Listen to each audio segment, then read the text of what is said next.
Tema de hoy de laxantes y antidiarreicos. ¿Te quedó alguna duda del tema de ayer de pues el Helicobacter pylori y de los fármacos que se utilizan ahí? Todo bien de momento, gracias. Muy bien, entonces vamos a empezar con este tema. En la parte de laxantes y antidiarreicos vamos a ver dos patologías importantes. La de los laxantes va a ser estreñimiento y la de los antidiarreicos pues va a ser una gastroenteritis. ¿Vale? El primer padecimiento va a ser el estreñimiento o la hipomotilidad. Cualquiera de los dos pues podría ser como sinónimo de otro, ya que una hipomotilidad nos podría producir estreñimiento. El estreñimiento se utiliza en término no solamente para referirse a la disminución de la frecuencia, sino también para la dificultad de iniciar una evacuación en los pacientes. El paso de heces firmes o que tienen muy poquito volumen es lo que suele dar la sintomatología y las características de esta enfermedad.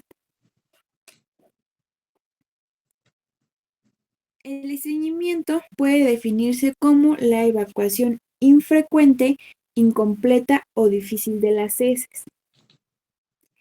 Y la dificultad en torno a esta definición va a derivar de muchas variaciones de la función que resultan normales para las personas. ¿Esto qué quiere decir? Que no siempre se van a utilizar como los mismos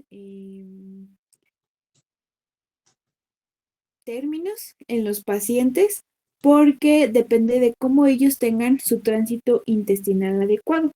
Hay pacientes que a lo mejor pueden hacer hasta 3 o 4 veces al día y no hay como ningún problema, ninguna patología en general, pues se le asociaría porque prácticamente pues llevaría como que toda su vida haciendo de esa manera. Pero si disminuye y empieza a hacer 2 veces al día y para él eso es una situación incómoda, entonces se podría hablar de que está sufriendo en ese momento estreñimiento. Al contrario, si un paciente hace siempre un día sí y un día no, y para él eso es normal, el hecho de que pasen más días lo podríamos considerar ahora sí como estreñimiento. Pero pues las variaciones van a depender del paciente y cómo lleve él el tránsito intestinal. El estreñimiento va a tener muchas causas que son reversibles o secundarias. Puede ser la falta de fibra dietética, que tenga un efecto adverso de algún fármaco que utilice, algún trastorno hormonal como el hipotiroidismo, trastornos del sistema nervioso central o entérico que provoquen un tránsito intestinal más lento o enfermedades sistémicas. Entonces, para conocer las causas, podemos tener tres principales, que sea un trastorno primario de la motilidad intestinal, es decir, que el paciente ya nazca con él, que sea un efecto colateral de los medicamentos o un problema asociado a otra condición. En condiciones normales, el agua va a representar entre el 70 y el 85% del contenido de las heces. Todo este contenido fecal de agua va a ser un equilibrio entre qué tanto se ingesta la persona de líquidos y cuánto se secreta hacia la luz intestinal y también cuánto se absorbe, es decir, las pérdidas a lo largo de todo el tubo digestivo. Entonces, el intestino todos los días va a extraer agua, minerales y nutrientes, pero tiene que dejar líquido suficiente para que haya una expulsión apropiada de desechos mediante el proceso de la defecación. En condiciones normales, el intestino delgado tiende a recibir entre 8 a 9 litros, tanto de las parte exógena, es decir, del agua y de o sea, los líquidos que consumimos y el agua que se encuentra en los alimentos, tanto de fuentes endógenas, que sería principalmente la bilis y el líquido pancreático. Y la absorción neta va a ocurrir principalmente en el intestino delgado como respuesta tanto a los gradientes de concentración y también de la concentración de los iones. Y dependiendo de cuánto se absorba, por ejemplo, de azúcares o de aminoácidos, que son los nutrientes que más jalan agua. más o menos se absorben de estos 8 o 9 litros, aproximadamente 7 a 5 litros se absorben solamente en el intestino delgado. Posteriormente, ya en el intestino grueso, suelen pasar de 1 a 1,5 litros. Ya conforme va pasando por todo el colon, este va extrayendo mayor parte del líquido que queda como residual y deja cerca de 100 mililitros en el agua fecal. Entonces, a partir como de este mecanismo, la popó o las heces fecales van tomando forma. Estas cantidades, en circunstancias normales, pues van produciendo una masa fecal adecuada para su adecuada expulsión. Pero si hay una motilidad alterada, por ejemplo, una motilidad menor, hay extracción excesiva de líquido. Entonces las heces pueden espesarse o compactarse. O si bien el paciente no consumió una cantidad adecuada de líquido, pues el cuerpo termina absorbiendo el que necesita. Entonces las heces quedan como más secas. Esto es lo que puede producir el estreñimiento. Mientras que cuando al contrario, si se rebasa la capacidad de absorción de los intestinos, entonces es cuando se produce la diarrea.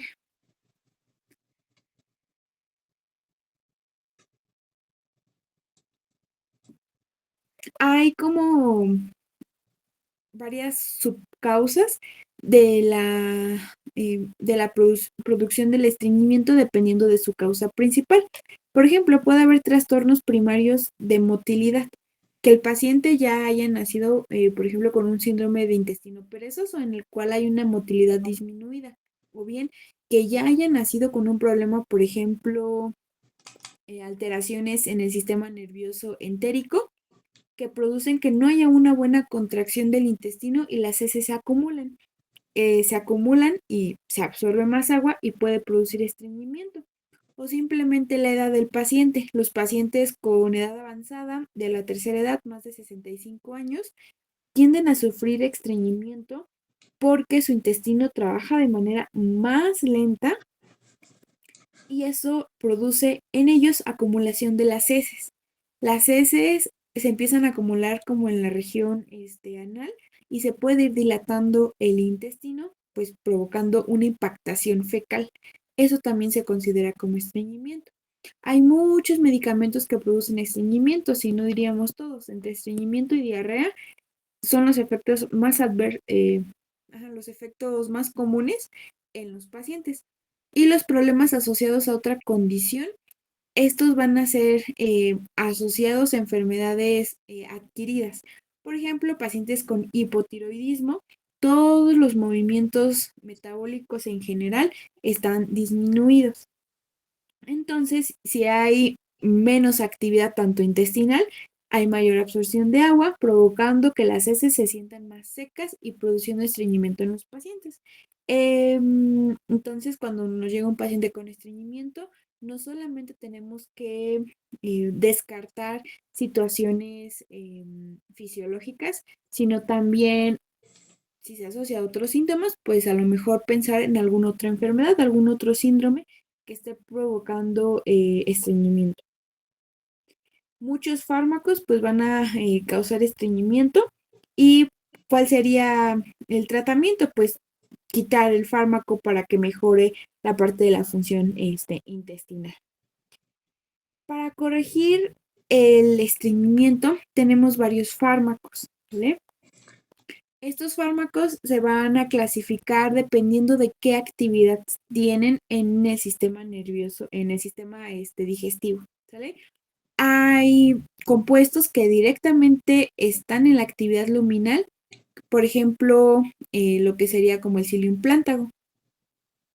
Compuestos osmóticos, sales inorgánicas o azúcares no absorbibles que lo que hacen es jalar agua para que las heces estén mejor formadas. O humectantes. Esos humectantes o emolientes hacen que las heces se hidraten también y sean más fáciles de hacer su tránsito intestinal. Tenemos también fármacos estimulantes o irritantes, que es lo que van a hacer es que aumentan la secreción del líquido directamente en la parte intestinal y aumentan la motilidad para que haya mayor tránsito intestinal como hay mayor tránsito intestinal, no se absorbe suficiente cantidad de agua y pues las heces están mejor formadas. También fármacos procinéticos que principalmente van a actuar en la motilidad del intestino y fármacos que fomentan la secreción, principalmente pues secreción de hidroelectrolitos para que jalen el agua. O bien podemos clasificarlos y compararlos dependiendo de cómo o qué es lo que nos ayudan con las heces.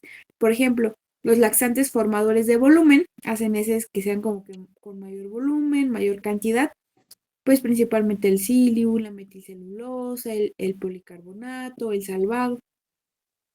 Y de los surfactantes o laxantes tenemos los docusatos, la lactulosa. Si queremos evacuaciones muy blandas o semilíquidas, entonces podemos mandar laxantes estimulantes o los derivados de la antriquinona.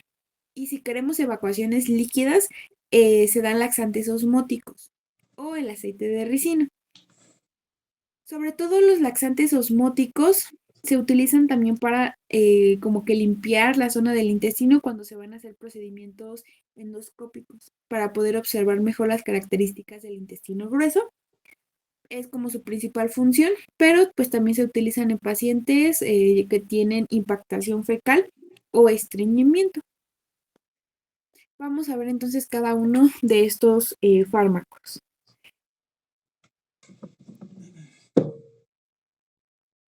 El primer fármaco que vamos a ver va a ser los receptores de distensión en las neuronas sensoriales.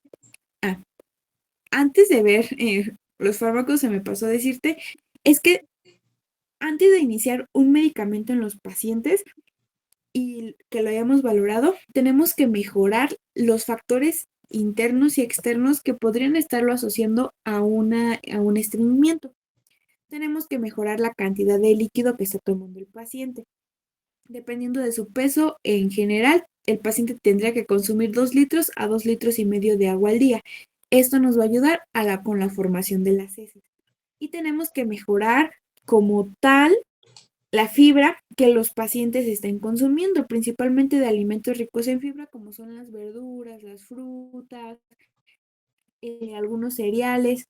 La fibra nos va a ayudar a aumentar la parte de las heces fecales, mejora el tránsito intestinal y si la fibra está combinada con agua, mejora la parte del tránsito intestinal y que las heces fecales no sean como tal tan difíciles de excretar.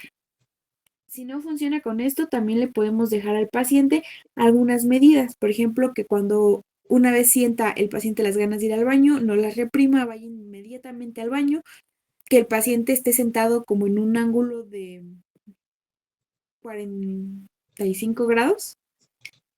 En la taza del baño se puede comprar un banquito para que sus piernas tengan como este ángulo. Esto va a ayudar a que la zona del ano esté más relajada y no haya tanto dolor o molestias cuando él vaya a realizar sus heces fecales. Si no mejoran cuando cambiamos la dieta, cuando mejoramos los líquidos, hacemos medidas correctivas de la postura cuando está defecando, entonces ya iniciamos con el tratamiento de los fármacos. El primer medicamento van a ser activadores de los receptores de distensión en las neuronas sensoriales. ¿Cómo funciona esto?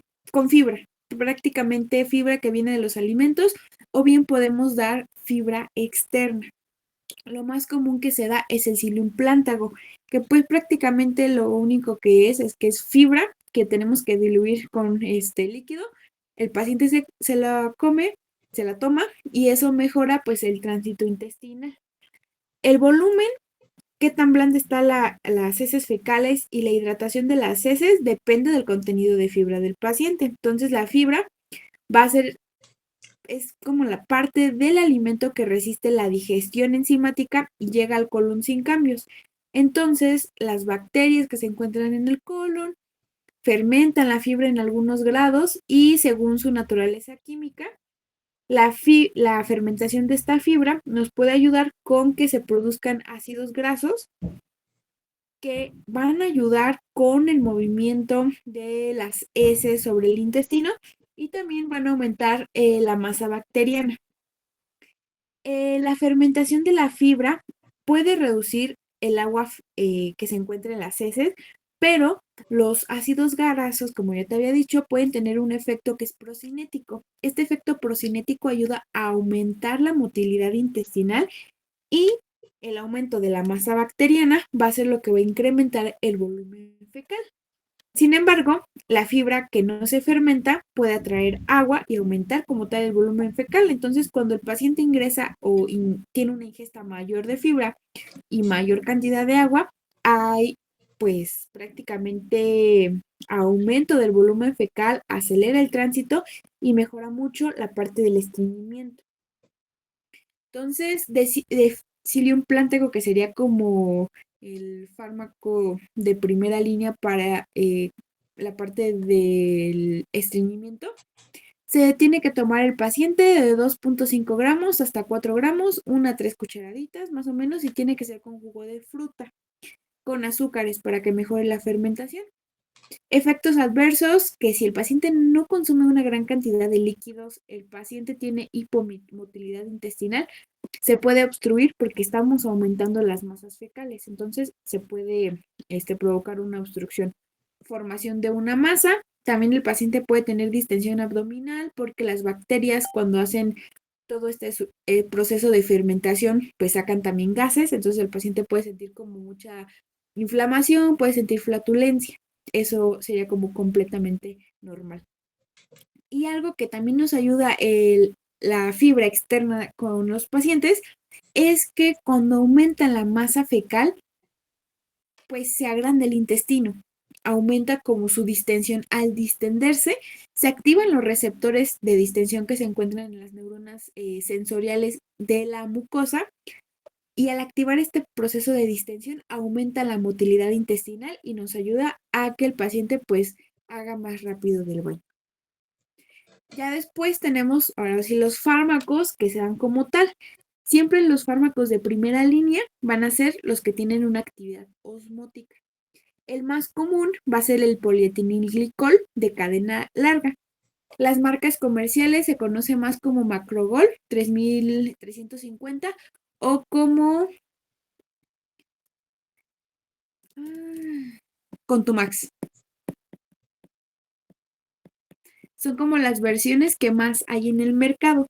Estos también son los que se utilizan para los estudios endoscópicos o de imagen en los pacientes a dosis más elevadas, obviamente, para que el paciente tenga mucha diarrea y se limpie toda la parte del intestino grueso. El polietilenglicol es una molécula muy, muy grande. Aproximadamente son como 3000 kilodaltons, por eso su nombre se le conoce como Macrogol 3350. Se absorbe muy poco, pero siempre intenta permanecer en la luz intestinal porque es una molécula muy, muy grande. Y esto hace que al permanecer en la luz intestinal, el agua llegue a la molécula, porque es una molécula muy grande y con gran osmolaridad. Entonces, jala todo el agua. Tanto la que nosotros tomamos se queda junto con las moléculas, pero también extrae agua del intestino por el gradiente de concentración. Cuando se usa en volumen alto, pues el polietilenglicol produce mucha salida de líquido en el colon y esto es lo que ayuda como en la limpieza cuando se hacen procedimientos endoscópicos o de imagen. ¿Cuáles son las dosis? Más o menos en promedio se dan 17 gramos de polvo al día en 240 mililitros de agua. Una vez al día nada más y su acción estimada es de 1 a 4 días. Entonces hay que ser paciente. La dosis estándar es de 17 gramos para pacientes que tienen como tal estreñimiento. ¿Se puede dar también en pediátricos? Sí se puede dar. La dosis es de 10 gramos. El Macrogol viene con una bolsa gigante que tiene todo el contenido, o sea, tiene sus 100 gramos. Esto, en el caso de Macrogol, pues los tenemos que diluir en 1 litro de agua y el paciente solo se tiene que tomar 250 mililitros. En el caso de Contumax, podemos comprar hay una botella grande de Contumax que ya tiene ahí el polvo y en la tapita vienen las medidas. Viene una medida de 17 gramos, que es la de los adultos, y una de 10, que es la de los niños. ¿Cuáles son los efectos adversos en este tipo de medicamentos? Náuseas, cólicos por el aumento del tránsito intestinal, puede haber distensión y hay que vigilar las concentraciones de potasio en los pacientes porque atrae agua, el macrogol, pero también atrae electrolitos por los gradientes de concentración. Entonces el paciente puede tener hipopotasemia al jalar tanto potasio de intracelular hacia la zona extracelular. Otra cosa importante es que en los ancianos también tenemos que tener mucho cuidado con las alteraciones electrolíticas porque ellos son más fáciles de que se descompensen con el uso de estos medicamentos porque están perdiendo mucha agua.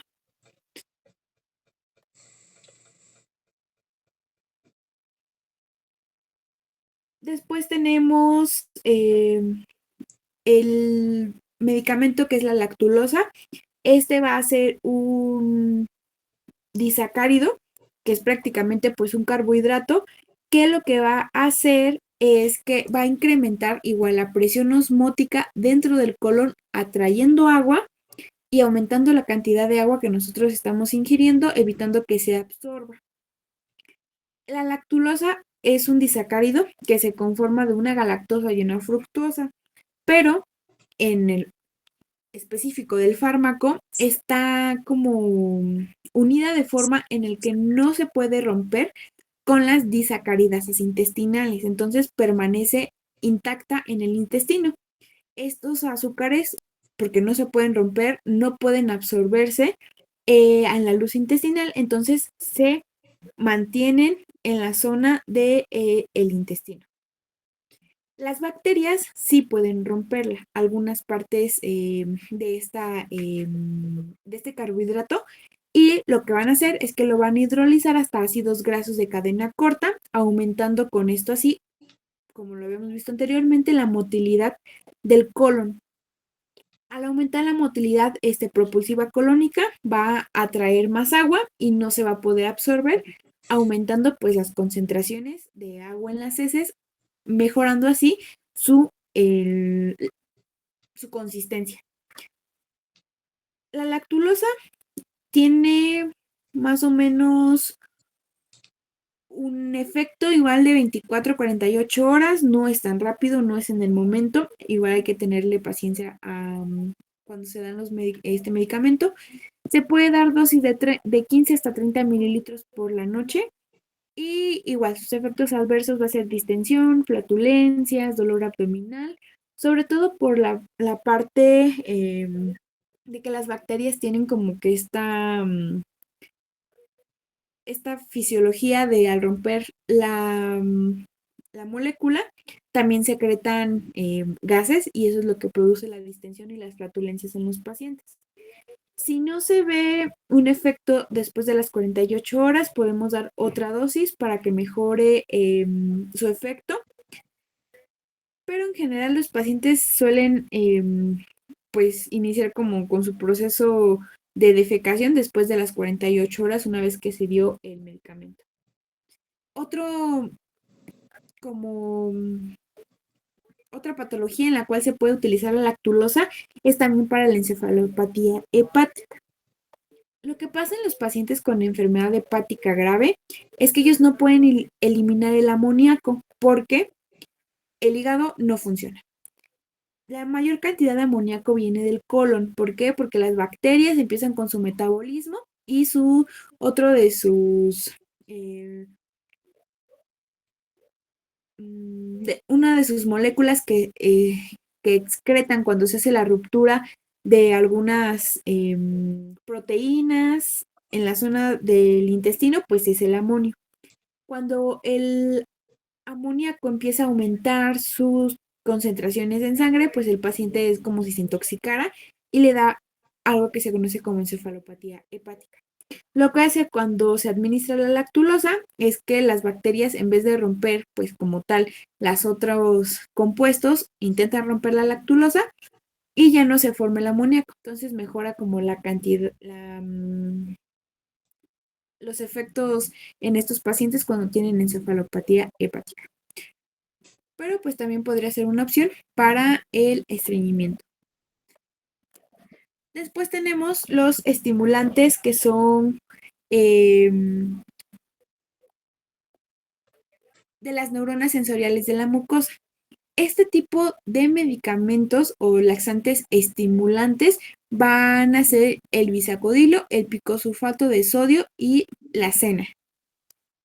La cena tiene otro nombre que ahorita vamos a ver, pero en general lo que hacen estos es que hidratan las heces porque aumenta la secreción de agua intestinal, es decir, la mucosa intestinal empieza a secretar agua que viene desde el paciente hacia las heces, aumentando así su hidratación y también va a ser procinético, es decir, van a mejorar la motilidad intestinal, teniendo así mejor consistencia de las heces, mayor volumen de las heces y favorecen la defecación. Estos van a ser los de segunda línea cuando no funcionan los osmóticos, porque los osmóticos como tal no afectan tanto la luz intestinal, porque en general lo que hacen es atraer agua. Pero los estimulantes de las neuronas sensoriales de la mucosa, pues lo que van a hacer es que el intestino secrete todo el agua que tenemos dentro hacia la luz intestinal. Y pues va a aumentar como tal la motilidad. El más utilizado, que es la cena, van a ser los senócidos. Los senócidos van a estimular receptores específicos de la mucosa del intestino. Esta, pues a final de cuentas es como un compuesto natural, se obtiene de las hojas secas de vainas de una planta, pero tienen compuestos químicos que se llaman glucósidos. Estos pueden ser tanto A y como B. Lo que van a hacer estos, pues, medicamentos es que se unen a las neuronas de la mucosa y las van a activar. Al activar a las neuronas de la mucosa, van a producir excreción de agua y también aumento de la motilidad. Estos laxantes también se les conoce como derivados de la antraquinosa, porque más o menos tienen algunos como compuestos similares o su forma química podría ser como similar. Y la cena es como el más utilizado porque pues son los senócidos. Se utilizan o se recomiendan en pacientes adultos que no mejoraron con la primera línea de tratamiento, que son los osmóticos. Se pueden dar tabletas de 50 miligramos una o dos veces al día, dependiendo de cómo se siente el paciente. Efectos adversos que tengan tolerancia. Después de un rato de estar consumiendo senócidos, no mejora ya el estreñimiento. Pueden presentar náuseas, vómito, cólicos abdominales porque aumentan la motilidad intestinal y su uso crónico se asocia a melanosis colónica, que es como pigmentación oscura del colon cuando se realiza una endoscopia. Se observa como un colon muy, muy oscuro. Esto es consecuencia porque pues los senócidos se acumulan en la mucosa y le dan este aspecto como oscuro. No es un factor de riesgo para alguna otra enfermedad, pero sí lo produce una coloración oscura. Entonces, si al paciente se le hace una endoscopía, hay que comentarle a lo mejor al médico que la realiza que tuvo un uso crónico de senócidos para que no vaya a pensar que es alguna otra enfermedad. Y su inicio de acción sí es rápido, es de 6 a 12 horas después de su ingesta. Entonces, pues si queremos a lo mejor algo muy rápido, podemos utilizar este tipo de medicamentos. Pero pues siempre el tratamiento inicial va a ser actividad física, que el tiempo de defecación intente estar lo menos posible sentado en el baño porque puede afectar también la zona anal, cambia la postura de defecación, el aumento del consumo de la fibra, mucha hidratación. Y los tratamientos farmacológicos, primero, el de primera línea número 1 siempre va a ser el polietilenglicol.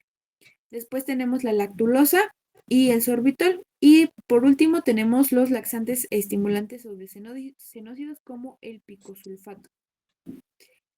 Del- de los otros que te había comentado, por ejemplo, que nos ayudaban con mejorar la consistencia de las heces porque eran como hidratantes, que principalmente era como la glicerina o algo por el estilo. Estos se utilizan como de última línea para los pacientes porque no mejoran tanto la parte de defecación, sino que es como si se hiciera, como que si se resbalaran las heces, por así decirlo. Por ejemplo, en los niños, algo común entre las abuelitas es que les ponían un supositorio de glicerina. La glicerina ayuda a que las heces pues se vuelvan más,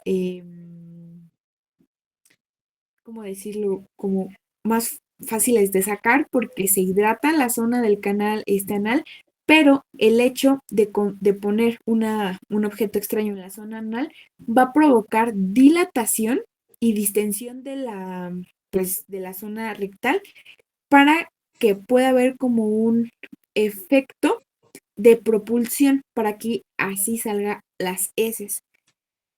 Y la glicerina, pues cuando con la temperatura corporal del ano se deshace y eso puede producir que pues las heces fecales se expulsen sin tanta molestia.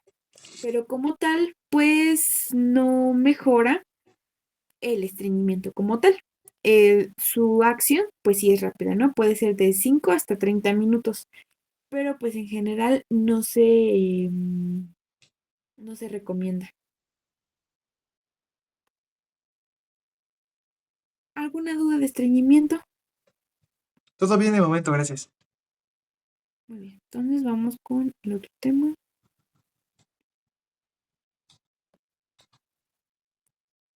¿Qué es gastroenteritis aguda? ¿Qué es la gastroenteritis aguda?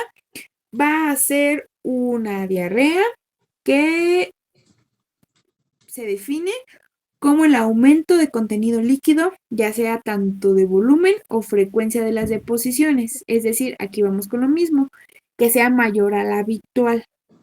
Si el paciente, no podemos decir más de 3 o 4 evacuaciones al día, porque si el paciente tiene 3 o 4 evacuaciones al día de manera normal, pues eso para él es la normalidad. Pero pues ya veremos como tal en los pacientes cuál es como el principal problema para poder hablar de que sí está teniendo una diarrea. Y también aumento del contenido líquido o del volumen. Igual aquí va a depender de cómo el paciente normalmente hace del baño. No, lo común es que el paciente pues no haga heces completamente líquidas. Eso ya nos indicaría diarrea. Pero si el paciente normalmente puede decir que sus heces son más blandas de manera diaria, eso no significa que tenga diarrea. Pero si cambia sus deposiciones a lo habitual, entonces ahí es ya cuando vamos a considerar que el paciente sí pudiese tener como una patología como tal. Y la diarrea va a ser una alteración en el movimiento característico del intestino con un incremento en el volumen del contenido de agua o la frecuencia. Una disminución de la consistencia líquida o blanda o bien un incremento en la frecuencia de las evacuaciones que pudiese ser más de 3 o 4 en un día, aunque ya vimos que dependerá de lo que el paciente, su hábito intestinal normal. Para que la consideremos aguda, tiene que ser menos de 14 días. Después de 14 días ya se le conoce como una diarrea de tipo crónica.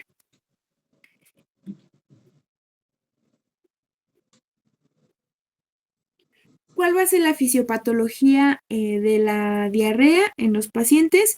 Hay que conocer cuáles son las causas de la diarrea para poder así realizar un tratamiento eficaz.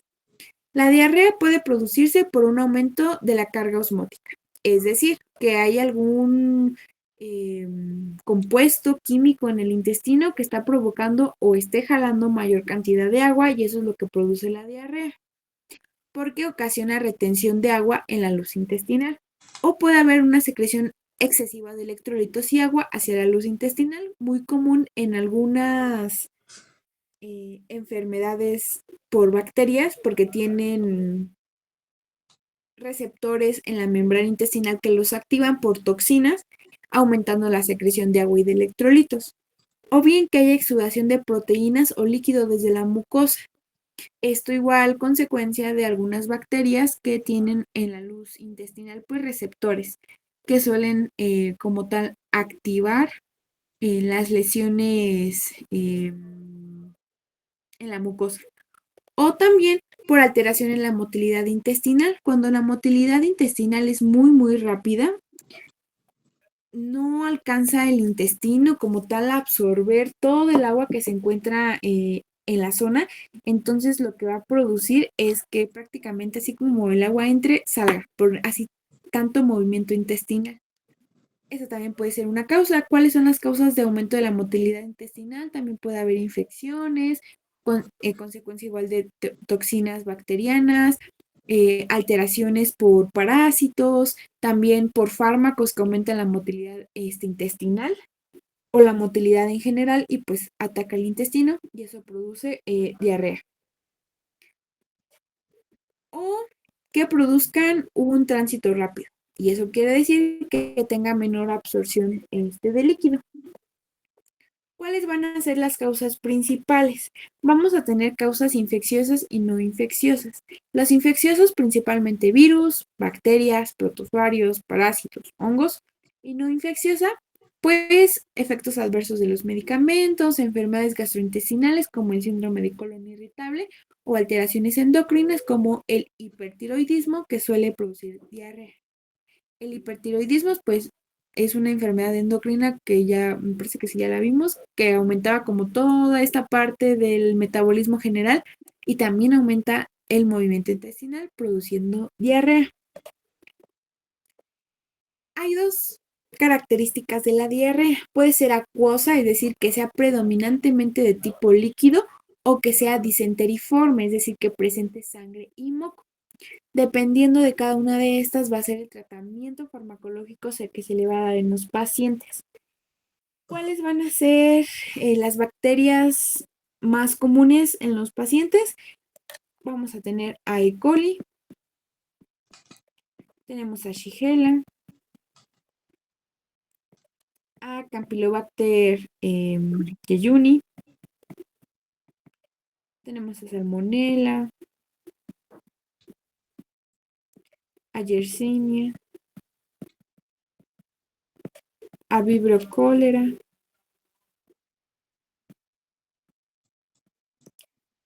Tenemos también parásitos, que es principalmente en las partes agudas, entamoeba.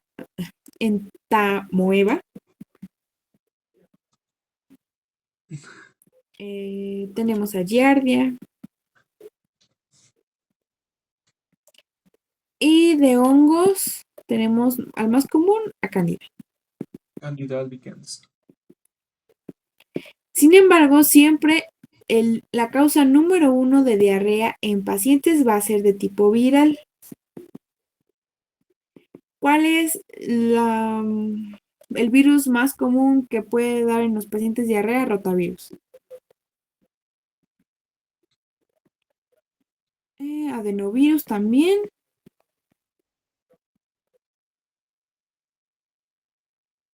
Y norovirus. Son como los más característicos. Ahora sí, vamos a ver cuáles van a ser como tal las características de cada una de estas diarreas. Había diarreas Hijo que de pueden ser acuosas y diarreas que pueden ser disenteriformes. se pasó con Las acuosas también se les conoce como secretoras.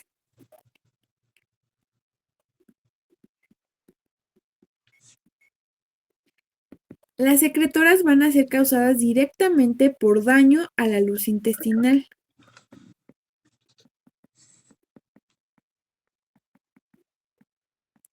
Cuando hay daño en la luz intestinal de la zona de la mucosa, hay aumento de la cantidad de agua y de electrolitos que se empiezan a reabsorber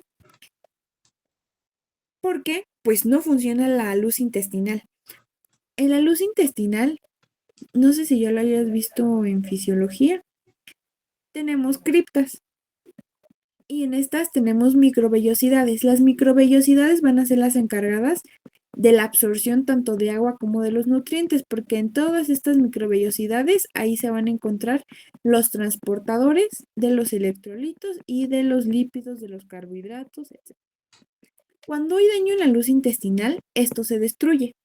Por lo tanto, cuando se destruye la luz intestinal, no se absorbe en la luz el agua, los electrolitos y también pues los carbohidratos, ni los lípidos, ni los aminoácidos o las proteínas. Todos estos se quedan en la luz intestinal produciendo aumento de la osmolaridad. Entonces, si aumenta la osmolaridad, sale agua de adentro de la célula y aumenta la diarrea. Igual, el hecho de que haya mucha osmolaridad en la luz intestinal va a provocar aumento de la frecuencia de las contracciones, provocando así, pues como tal, diarrea. Esta va a ser principalmente de características acuosas, es decir, va a ser muy líquida. ¿Cuáles van a ser las más comunes? Los síntomas más comunes de las diarreas secretoras. Bueno, las bacterias más comunes es Vibrio cólera,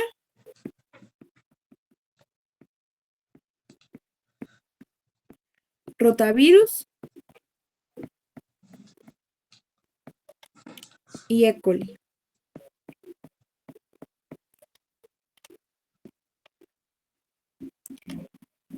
Entre rotavirus y E. coli es muy difícil diferenciarlos en la clínica, pero Vibrio cólera nos va a dar una diarrea que se parece, o más bien se le conoce como agua en arroz.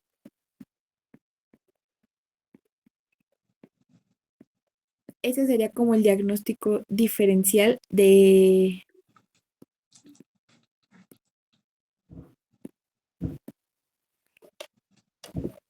para valorar las diarreas secretoras. ¿Sale? Entre el rotavirus y E. coli, si es secretora, va a ser muy difícil diferenciarla, pero en cólera sí es muy característico este tipo de diarrea, porque prácticamente se ve transparente como con blanco, o sea, pedacitos como de comida.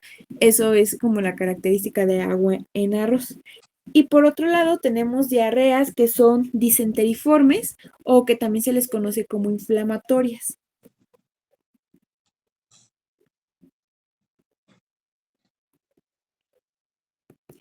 Estas van a ser ocasionados por daño celular directo a la mucosa, pero por gérmenes que son invasivos o porque hay aumento en la zona de la lesión de mucha cantidad de bacterias y de toxinas. Estas bacterias y toxinas rompen las moléculas y rompen las células de la zona intestinal y prácticamente lo que pasa en la diarrea es que, o sea, si el paciente tiene disminución de la cantidad, disminución de, de las heces, o sea, de su forma, están como más líquidas, pero las características principales es que va a haber sangre, porque la lesión es directa, y va a haber moco.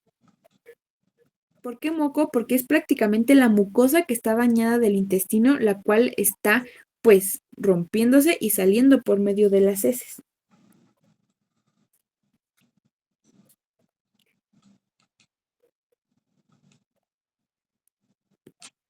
Estas son la única razón por la cual sí se puede dar antibióticos en los pacientes.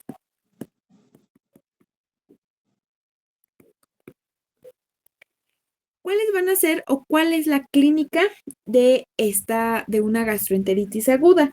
Pueden ser alteraciones generales o sistémicas. Pueden tener fiebre, el paciente puede tener anorexia, puede tener astenia, pérdida de peso por deshidratación. En casos más graves, pues puede tener incluso anuria por una deshidratación tan grave o disminución de la pipí, que es la oliguria. Y mm, las alteraciones gastrointestinales, que son normalmente las que nosotros pues tratamos, puede ser vómito,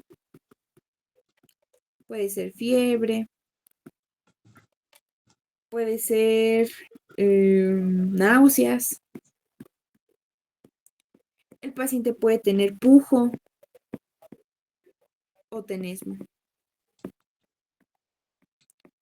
Pujo es como la sensación de querer hacer popó y no poder. Y tenesmo es la sensación de una vez que terminó de hacer popó, sentir que todavía no ha terminado de defecar. Eso sería como el tenesmo. Las diarreas inflamatorias van a ser principalmente causadas por bacterias. ¿Cuáles van a ser las bacterias que más van a producir diarrea inflamatoria? Va a ser Shigella, Salmonella, E. coli, pero su versión enterohemorrágica, Clostridium difficile y Entamoeba histolítica.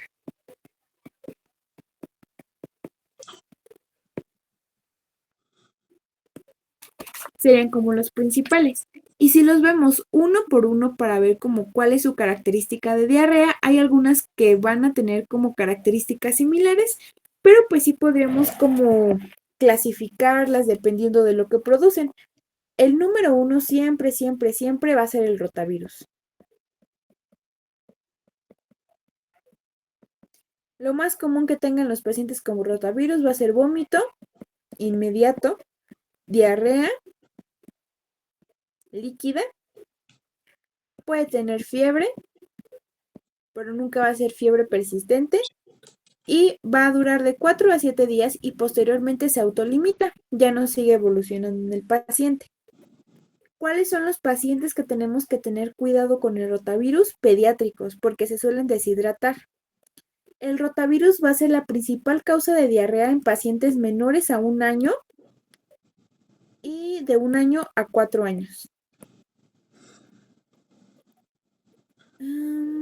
Yo creo que igual, o sea, esto a lo mejor para la vida, pero si son mayores de 5 años, hay que sospechar más en Campylobacter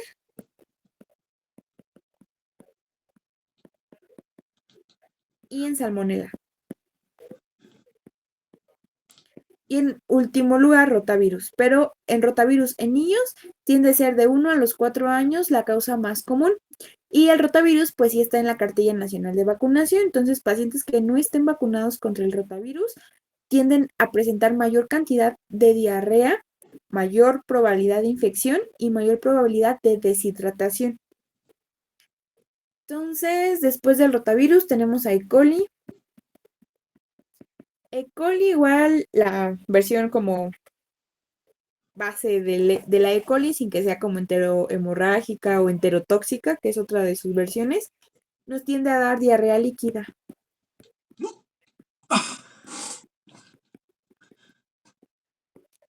Va a ser muy frecuente y va a ser fétida.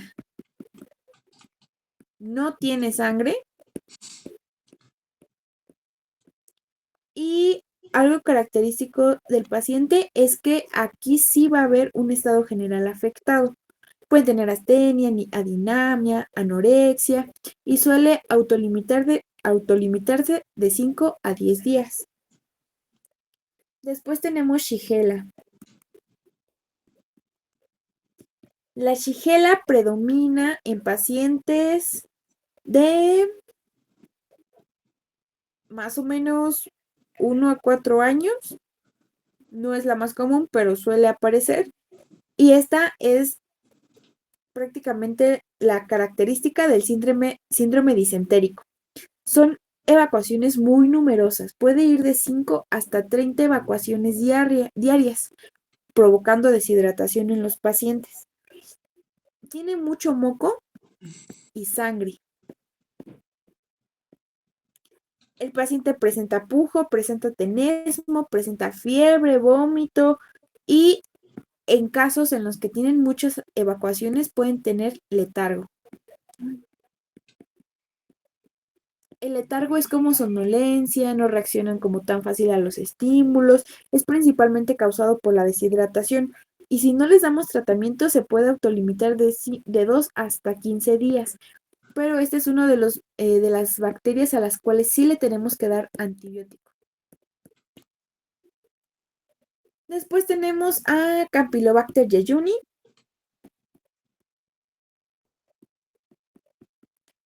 Esta prácticamente afecta de niños de 2 semanas de vida hasta los 15 años. Es un inicio muy, muy brusco, o sea, de un momento a otro el paciente tiene evacuaciones líquidas, fétidas, con moco y con sangre.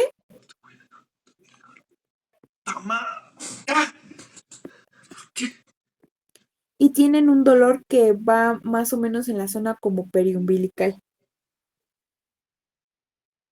Pero si se cruzó.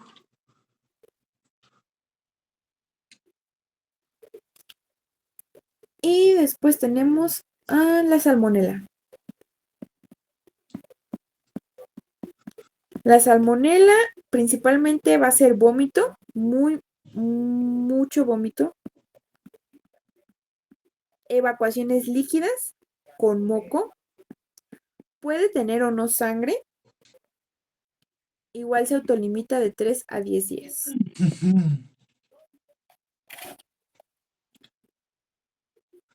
Y tenemos a Yersinia.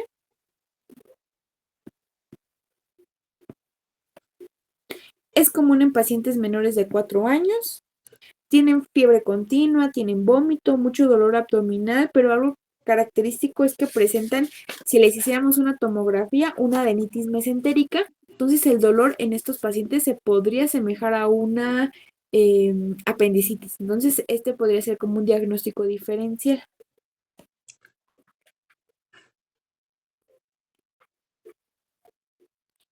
Y entre los parásitos, pues tenemos como que dos importantes, entamoeba histolítica, que es principalmente diarrea con moco y sangre.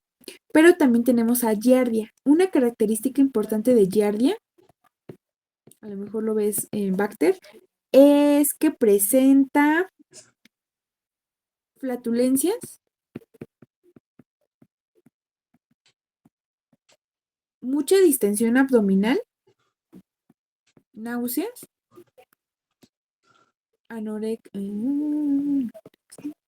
vómito,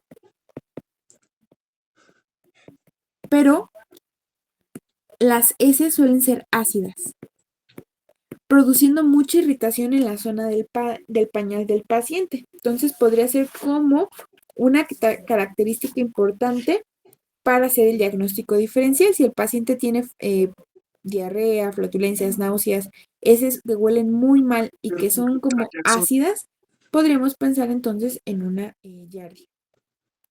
Ya el tratamiento de las causas de una gastroenteritis o una diarrea crónica es principalmente, por ejemplo, para parásitos, que el paciente ya ha tenido como que mucho tiempo en la zona de su intestino, o ya enfermedades crónicas como el síndrome de colon irritable.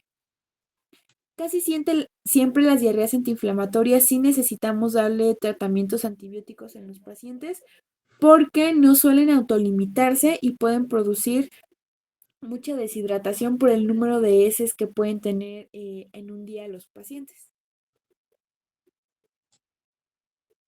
Entonces nos llega un paciente con diarrea. ¿Cuál va a ser el tratamiento inicial? Tenemos que hidratarlo. Hay que valorar su estado de hidratación. Principalmente le tenemos que dar vida suero oral electrolitos orales como pues el electrolit, soluciones fisiológicas basadas en arroz porque su osmolaridad nos ayuda mucho en la zona del intestino.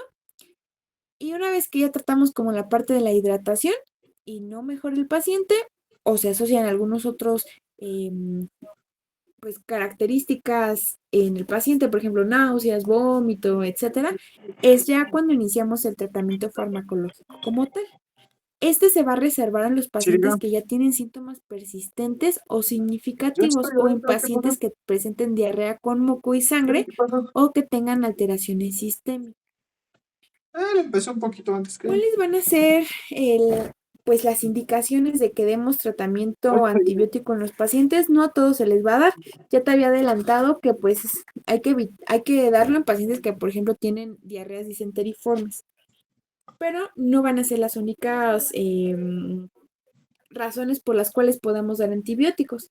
Si el paciente tiene una diarrea y es un paciente inmunocomprometido.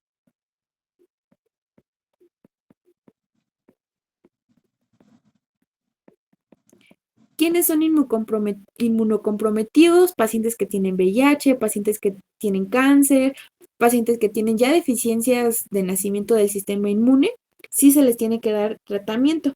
También pacientes que son desnutridos o que son pacientes hemato-oncológicos. Que tengan diarrea por Clostridium difficile. Clostridium difficile es una bacteria que es común cuando se utilizan antibióticos de manera indiscriminada. Principalmente les da a los pacientes, por ejemplo, cuando se les da clindamicina o se les da metronidazol, pueden presentar infecciones o diarreas por Clostridium. También pacientes que se les dio antibióticos de amplio espectro pueden presentar este tipo de diarrea y para erradicarla sí le tenemos que dar también antibiótico al paciente.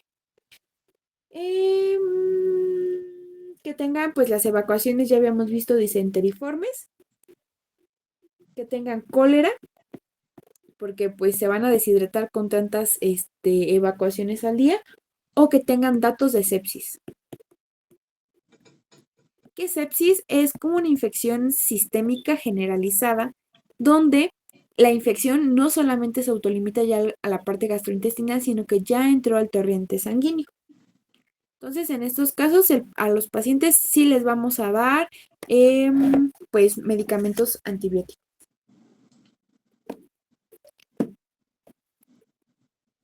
El primer medicamento que no solamente nos va a servir para los pacientes que tienen deshidratación, sino que también funciona como un medicamento para evitar pues que el paciente siga teniendo tantas evacuaciones líquidas, van a ser los electrolitos orales. Su mecanismo de acción es que van a activar el cotransportador SGLT. Cuando hay diarrea, va a haber daño a la mucosa intestinal, como te había explicado anteriormente, pero hay un cotransportador que normalmente sigue intacto, no se destruye cuando hay alteraciones en la mucosa y va a ser el transportador de glucosa, sodio y otros electrolitos, cloro, potasio, calcio. Este contrasportador, que también se le conoce como SGLT, mete la glucosa al intestino y también mete los electrolitos. Entonces, al nosotros darle al paciente electrolitos orales que están preparados con una osmolaridad baja, va a aumentar la absorción de líquidos a nivel intestinal al absorber la glucosa y los electrolitos, disminuyendo la cantidad de líquidos en la zona del intestino, evitando así las constantes evacuaciones diarreicas. Los electrolitos orales están diseñados para que su osmolaridad sea bajita, no atraigan más agua de pues, la zona de la mucosa hacia afuera, sino que provoquen un cambio de osmolaridad. Como su osmolaridad va a ser baja en la luz intestinal, va a provocar que lo que quiera hacer es que entre a la luz, para así empezar a absorber líquidos y electrolitos. la cantidad de glucosa que tienen los electrolitos orales no es tan alta. Eso provoca que la glucosa aquí no funcione como una molécula que absorba agua, sino que también se absorba junto a los electrolitos. Dame un segundito.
Listo.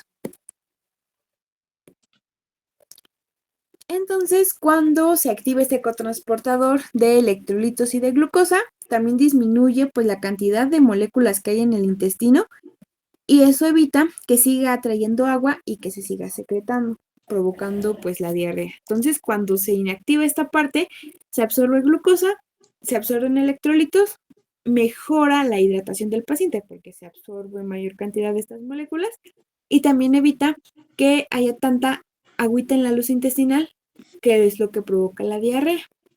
Y te decía que los electrolitos orales tienen poca cantidad de glucosa, sí la contienen, pero tienen mayor cantidad de electrolitos, como sodio, cloro, potasio, calcio, etcétera, para que la osmolaridad no sea tan alta y eso no atraiga agua a la luz intestinal. Por eso se recomienda mejor electrolitos orales que, por ejemplo, bebidas energizantes porque tienen mucha cantidad de glucosa o bebidas deportivas porque la cantidad de glucosa es muy grande y eso provoca aumento de la osmolaridad y que los pacientes tengan mayor cantidad de diarrea. Entonces, pues, el tratamiento de primera línea van a ser los electrolitos orales. Nos ayudan con la deshidratación y al activar el contransportador también disminuye la secreción de líquidos a nivel intestinal. ¿Qué o cuáles van a ser las dosis para los pacientes? Hay que valorarles la escala de deshidratación. Va a haber muchas escalas dependiendo si son adultos, si son niños. En adultos se utiliza lo que sería la escala o el método DACA, que es prácticamente pues valorar las mucosas del paciente, valorar tensión arterial, frecuencia cardíaca, número de evacuaciones y así podemos dar como o hacer la evaluación de la deshidratación. No sé si lo tengo acá, creo que no. Y en los niños, pues hay como varias tablitas, por ejemplo, vemos la apariencia, las mucosas, si el paciente llora o no. Valoramos su fontanela, que sería como una de las características para valorar si está hidratado o no, y le damos un puntaje. Dependiendo del puntaje, va a ser lo que se le va a dar al paciente de agüita, o más bien de sueros, de electrolitos. Deshidrataciones leves o moderadas. En adultos tenemos que administrar 2.200 hasta 4.000 mililitros en las primeras 4 horas para la deshidratación. Pero tenemos que ir reemplazando las pérdidas durante el mantenimiento, o sea, independiente de que le demos al paciente 4 litros de agua de base, porque está deshidratado, tenemos que reemplazar lo que él pierde. ¿Cómo vamos a reemplazarlo? Vamos a reemplazarlo dándole un vaso de agua al paciente, por ejemplo, después de cada evacuación diarreica o de cada vómito que tenga para evitar que se pierda esa cantidad de líquidos, ¿sale? Y ya cuando es deshidratación severa, pues ya tiene que ser intravenosa. Si no se le ven las venas al paciente, tiene que ser intraóseo, pero pues hay que reponer los líquidos que está perdiendo el paciente. Lo más común es que nos lleguen a la consulta pues la deshidratación leve a moderada. Entonces la terapia de rehidratación va a ser simplemente con vida suero oral, vía oral. Punto final. En los niños ahí cambia un poquito la cosa, porque en ellos tenemos como planes de hidratación. Tenemos el plan A, el plan B y el plan C, dependiendo de que si tengan o no deshidratación leve, moderada o severa. ¿Cómo van a ser los planes de hidratación en los pacientes? Si no tienen deshidratación, hacemos el plan A. ¿En qué consiste en plan A? Es que en casita hay que prevenir la deshidratación. ¿Cómo lo vamos a hacer? Que ellos se alimenten normal, habitual, que sigan tomando su lechita materna y líquidos a libre demanda cada vez que ellos quieran. Pero para evitar que se nos deshidraten, le tenemos que dar 75 mililitros o media taza de vida suero oral al paciente después de cada vómito o diarrea que tenga. Esto si tiene menos de un año. Si tiene más de un año o más de 10 kilos, ya le damos 150 mililitros o una taza. Vomiten, tengan diarrea, se les da su tacita. El plan B es para los pacientes que tienen 2 o más síntomas de deshidratación. Podríamos clasificarlo como un leve moderado. Aquí hay que darles ahora sí cierta cantidad de mililitros dependiendo del peso de los pacientes. Si no se conoce el peso de los pacientes, hay tablas de cuántos mililitros se le tienen que dar. Más o menos son 100 mililitros por kilogramo de peso en 4 horas. Obviamente no se lo vamos a dar todo de golpe, sino que estos mililitros que nos salgan en las 4 horas, tenemos que fraccionarlo en 8 dosis cada 30 minutos. Se lo podemos fraccionar en cucharadas, por ejemplo. O sea, si un paciente no se le tocan 20 cucharadas en 30 minutos, entonces esas cucharaditas se les van a dar poco a poco al paciente para evitar que vomite y no se hidrate de manera adecuada. Porque el vida suero oral no sabe tan rico porque sabe como a sal por la cantidad de sodio que tiene, pero los electrolitos orales suelen ser un poquito más dulces que el vida suero oral y funcionan más o menos de manera similar. Y después tenemos el plan C. Estos ya son líquidos intravenosos o intraóseos, así que no tiene caso que los veamos en este momento, pero pues los líquidos ya se van a reponer directamente con la venita. Entonces, esto es como la hidratación que tiene que tener el paciente. Ahora sí, tenemos fármacos que nos van a ayudar a disminuir la cantidad de evacuaciones. ¿Cuándo se van a dar estos fármacos? En pacientes que tengan pues diarrea aguda, que no tenga características disenteriformes o alteraciones sistémicas. Mientras el paciente no tenga fiebre, no tenga diarrea con moco y con sangre, les podemos dar fármacos antimotilidad. ¿Qué es lo que nos va a ayudar los fármacos antimotilidad? A disminuir la frecuencia de las evacuaciones, evitando la contracción intestinal. Por eso va a disminuir la motilidad. Los fármacos más utilizados para la motilidad o para el tratamiento del tránsito intestinal acelerado en las diarreas van a ser los opioides. Los opioides van a actuar en los receptores de motilidad intestinal, que son los receptores MOR, en la secreción intestinal, que son los receptores DOR, y en la absorción, que son tanto DOR como MOR. Estos son los antidiarreicos de uso más frecuente y el más frecuente en México va a ser el uso de la loperamida. Entonces, la loperamida específicamente va a actuar en los opioides, en los receptores opioides, perdón, de los nervios entéricos, de las células epiteliales y del músculo, es decir, tanto MOR como DOR.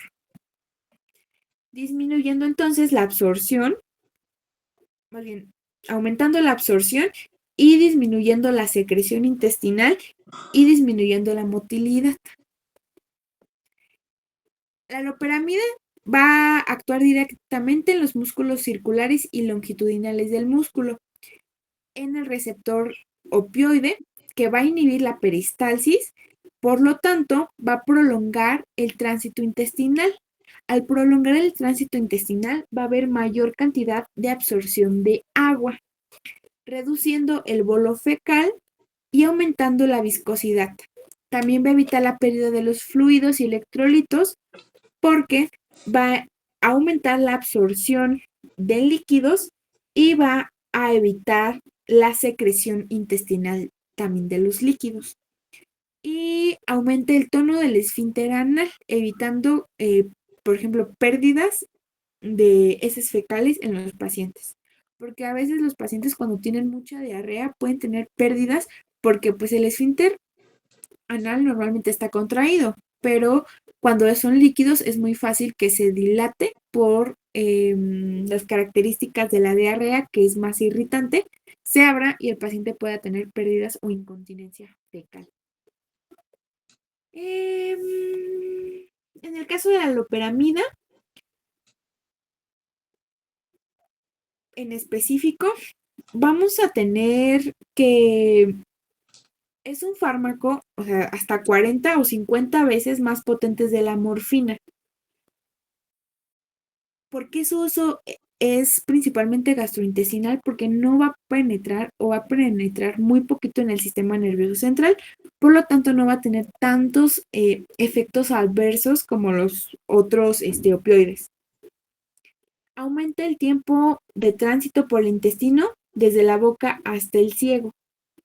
Va a aumentar, como ya había comentado, el tono del esfínter anal, pero algo muy importante es que tiene una actividad antisecretora contra la toxina de cólera y algunas formas de toxina de E. coli. Entonces, evita que estas toxinas normalmente activen receptores en la membrana que aumentan la actividad eh, de segundos mensajeros que aumentan como tal la motilidad intestinal en el caso de cólera y de de E. coli.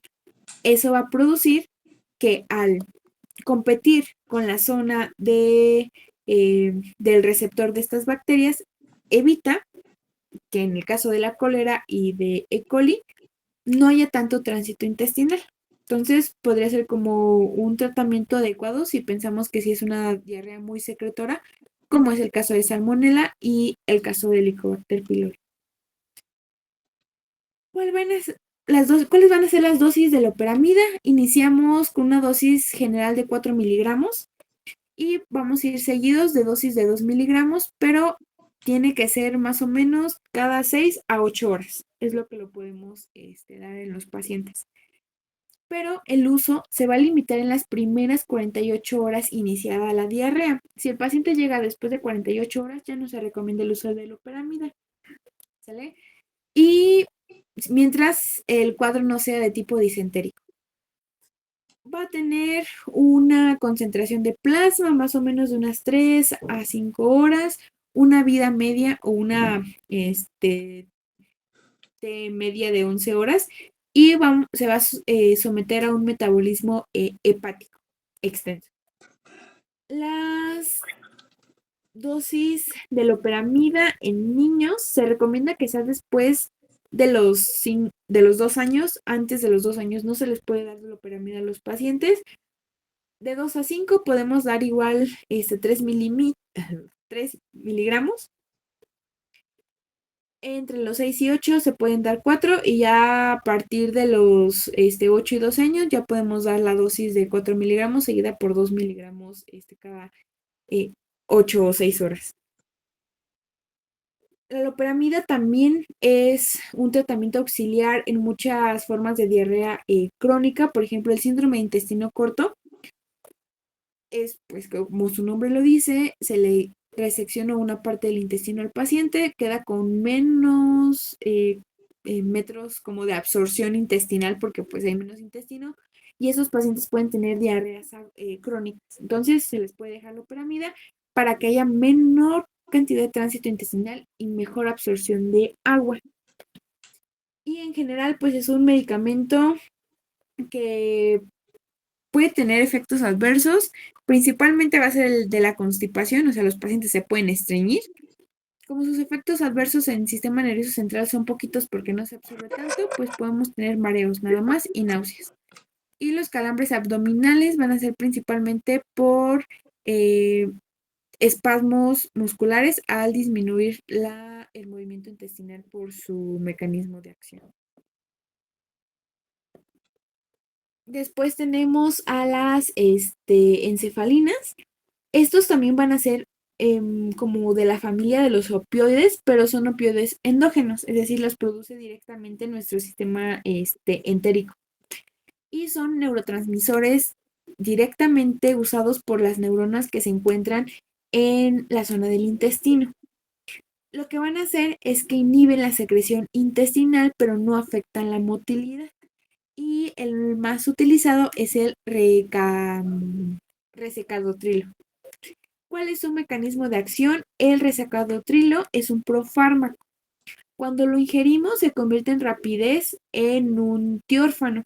Esta molécula va a ser un inhibidor dipéptido de la encefalinasa.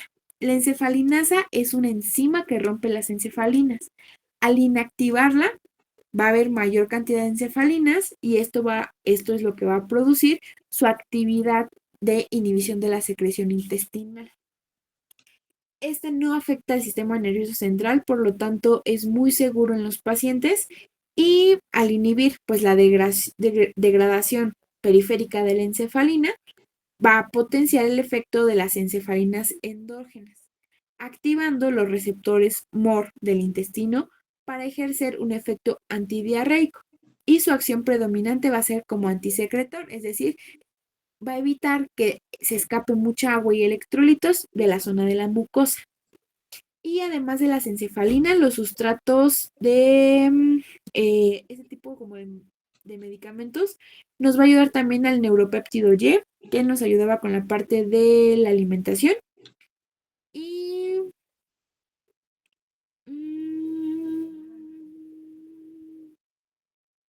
creo que nada más. ¿Cuáles van a ser las dosis de este medicamento en los pacientes? Se administra vía oral con una dosis inicial de 100 miligramos y se va a estar repitiendo cada 8 horas. Se le puede dar en los pacientes máximo 5 días una vez que es iniciada la diarrea. No se puede extender más de estos días porque aumenta el riesgo de constipación. El resecadotrilo, perdón, también puede estar indicado en los niños, pero que sean mayores de 2 años. También a estos no se les puede dar por un máximo de 5 días. Puede venir en tabletas o puede venir en polvitos que se tienen que diluir en un vaso de agua o en jugo. Y los vamos a estar dando pues cada 8 horas hasta que la diarrea ceda. Los efectos adversos son muy poquitos, por eso es muy seguro en los niños. Producen menos estreñimiento que la loperamida y prácticamente sus únicos efectos adversos va a ser la cefalea y el prurito.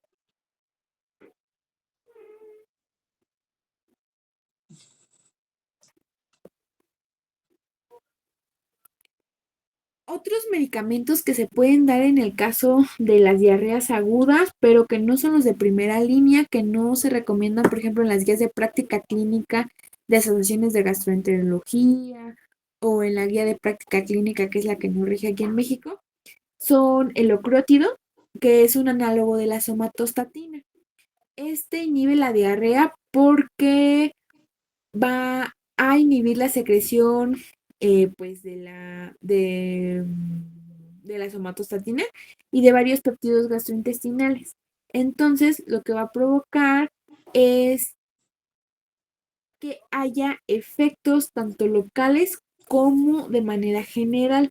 Se les da más este tipo de medicamentos a pacientes que tienen diarreas causadas por tumores gastrointestinales. La somatostatina, a lo mejor ya lo verás en fisio o no sé si ya lo hayas visto, pero es como tal el inhibidor universal de todo el cuerpo. Entonces, o sea, al dar somatostatina, pues se inhiben prácticamente todos los receptores. Y eso nos puede ayudar un poquito en las diarreas de los pacientes. Otro fármaco que se puede dar en los pacientes que contienen bueno, que tienen como que mucha diarrea por infecciones pueden ser los probióticos.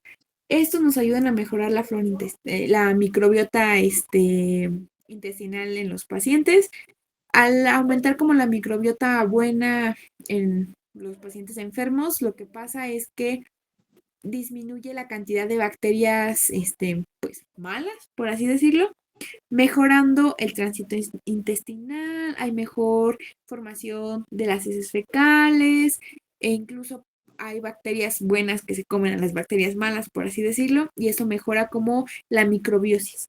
Se puede dar junto con el tratamiento contra la diarrea en los pacientes, sí, y suelen mejorar un poquito también. Ahora sí, vamos con los tratamientos como tal, pues antibióticos que se utilizan más en estos pacientes. Este es un mapita que viene en la guía de práctica clínica. ¿Qué es lo que vamos a evaluar en el paciente? A lo mejor más de 3 evacuaciones de heces no formadas en 24 horas más un síntoma entérico, ya sea náuseas, vómito, dolor, calambres abdominales, tenesmo, urgencia, flatulencia. Se diagnostica gastroenteritis. Iniciamos la terapia con fluidos orales, electrolitos orales en todos los casos. Hidratamos al paciente, alimentación muy líquida, sopas, caldos, alimentos hervidos y horneados. Hay que valorar las características de la diarrea. Si es diarrea acuosa, es decir, que es líquida, podemos clasificarla en una enfermedad leve y enfermedad moderada a grave. ¿Cómo sabemos que es una enfermedad grave o una enfermedad leve? Dependiendo de las características en las actividades del paciente. Por ejemplo, en las leves significa que no hay cambio en las actividades. En la diarrea moderada, la diarrea es capaz de funcionar, o sea, el paciente puede trabajar con diarrea, pero es forzado. Y la gravedad significa que el paciente tiene discapacidad debido a la diarrea. Entonces, ahí vamos a ver cómo qué tratamiento se le da al paciente. Si es leve, hidratación solamente. Podemos usar loperamida para el control de las heces mientras haya tenido menos de 48 horas iniciado con la diarrea. Si es moderada grave, podemos ver dos casos. Uno es asociada a viajes, es decir, que el paciente se haya ido a otro país y le dio diarrea. ¿Por qué? Porque la causa más común de diarrea asociada a viajes o diarrea del viajero va a ser Helicobacter pylori. Helicobacter pylori, E. coli y Shigella. Entonces, en esos casos, pues sí les tenemos que dar antibiótico terapia a los pacientes. Si no es asociada a viajes, hay que valorar si tienen síntomas generales como fiebre. Si no tiene fiebre, entonces loperamida. Si tiene fiebre, hay que valorar. Si tiene menos de 72 horas de duración, o sea, 2 días, igual, loperamida. Pero si tiene 72 horas de duración la diarrea, ya estamos pensando en darle algún tipo de antibiótico. Si, por el caso contrario, tiene una diarrea disentérica, es decir, evacuaciones de heces muy sanguinolientas, hay que valorarlo. Si no tiene fiebre o es una elevación muy ligera de la temperatura, hay que hacer una evaluación microbiológica y así darle un antimicrobiano dirigido. ¿Cuáles van a ser las evaluaciones biológicas en estos pacientes? Vamos a irnos como por partes. Podemos mandarle un hemograma, podemos mandarle unas aminas en heces, evaluar el moco en el microscopio, un coproparasitoscópico para observar los parásitos, etc. Coprocultivo, por ejemplo. Si no mejora o si no encontramos datos en estos estudios del paciente, entonces ya le podemos hacer estudios como electrolitos séricos, gasometría, le podemos hacer cultivos, ya para ver si tiene como afectaciones sistémicas. Y si no, pues ya tenemos que darle ya o hacerle pruebas rápidas para cada una de las bacterias más comunes. Si tenemos enfermedad severa, que tenga fiebre, igual, si está asociada a viajes, hacemos tratamiento empírico con la citromicina en una dosis o 500 miligramos una vez al día por 3 días. Y si la diarrea es persistente, entonces sí tenemos que valorar con cultivo microbiológico y con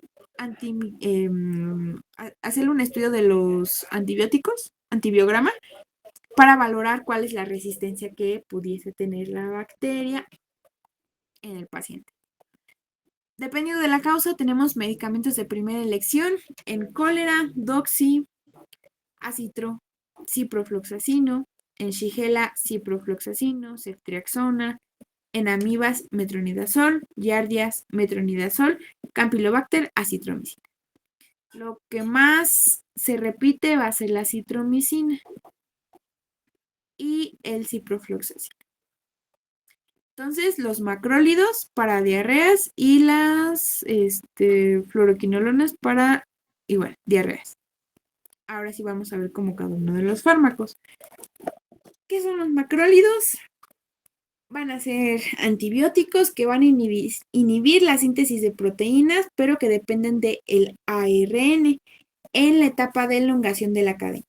Se une a la subunidad ribosómica 50S, por lo que va a bloquear la transpeptidación de la síntesis de las proteínas. Hay varios macrólidos. Aquí específicamente, pues vamos a ver a la citromicina. La citromicina tiene una absorción rápida del tracto gastrointestinal, se va a distribuir bien en todos los tejidos y tiene un metabolismo hepático. Efectos adversos de la citromicina pueden producir diarrea, pueden producir náuseas, palpitaciones, diaforesis, prolongación del QT. Hay que tener cuidado en pacientes que ya tienen arritmias cardíacas y pueden presentar ototoxicidad transitoria o que se les quede al paciente para toda la vida. Cuando es transitoria, inician luego que se les dé el medicamento y suelen mejorar de 1 a 2 semanas en la parte de la audición. Tenemos también las tetraciclinas. Aquí pues el más común o el que más se utiliza va a ser la doxiciclina. Esta va a inhibir la síntesis de proteínas al unirse a la subunidad 30S. Cuando se da este medicamento hay que tener cuidado porque puede haber aumento de la deshidrogenasa láctica. Los pacientes pueden aumentar su glucosa en sangre, entonces hay que tener cuidado en pacientes diabéticos. Distensión abdominal, dolor abdominal, más diarrea, resequedad bucal, pueden tener fotosensibilidad, es decir, que sientan, bueno, cuando salgan al sol, sean más sensibles a la luz del sol en la piel, es decir, tengan como que mayor cantidad de dolor, se queman más rápido. La decoloración dental, que ya lo veíamos en los pacientes pediátricos con el uso de las tetraciclinas, e hiperpigmentación. Y cuidado con los pediátricos, supresión del crecimiento porque provocan cierre temprano de la zona de los huesos para el crecimiento. Las fluoroquinolonas, el más común que se utiliza para las diarreas va a ser el ciprofloxacino. Este inhibe la DNA girasa, inhibiendo así la relajación del DNA, promoviendo la ruptura de la doble hélice del ADN. Es bien absorbida vía oral, su distribución es muy grande, pero no suele pasar al sistema nervioso central. Sin embargo, aunque no pasa la barrera hematoencefálica, es sensible a las zonas neurológicas de otras zonas del cuerpo, por lo cual puede tener síntomas neuroesqueléticos y neuromusculares. Ruptura del tendón de Aquiles, que ya te había dicho, aquí ya me acordé, eran los fibroblastos. Los fibroblastos son inhibidos o evitan como su proliferación y la producción de colagenasa o colágena por el ciprofloxacino, aumentando la probabilidad de ruptura del tendón de Aquiles, tendinitis, que es inflamación de los tendones, y síntomas del sistema nervioso central como confusión. Si el paciente ya tiene problemas nerviosos, por ejemplo, alteraciones del habla, del movimiento, pueden ser agudizadas por el uso de ciprofloxacino. Y cefalosporinas de tercera generación se dan en pacientes que tienen enfermedades sistémicas y que son graves. Entonces, es un medicamento que sí está en la guía de práctica clínica que se utiliza, pero es en casos como muy específicos. No se les da en todos los pacientes de primera línea. ¿Cuál va a ser su mecanismo de acción? Igual, va a limitar la entrada del antimicrobiano En la síntesis de peptidoglucano, bloquear la transpeptidasa. Es el mismo mecanismo de acción que las penicilinas. El que viene en la guía de práctica clínica es la ceftriaxona. Se da intramuscular o intravenoso, dependiendo de la dosis del paciente. Y efectos adversos más comunes, infección por Clostridium difficile, porque es un medicamento de amplio espectro.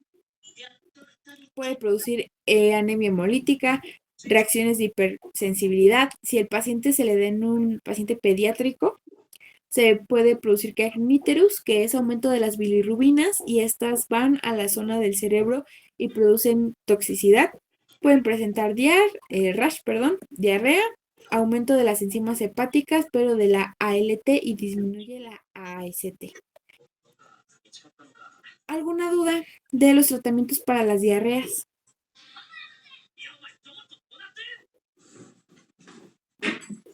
Todo bien de momento, doctora, gracias. Muy bien.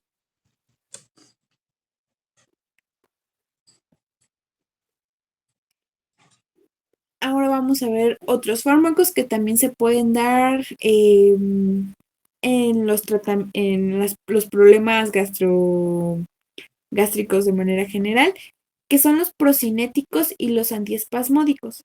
Los antiespasmódicos se dan sobre todo para el dolor cuando tienen una gastroenteritis. Y los procinéticos, estos se dan en otro tipo de patologías.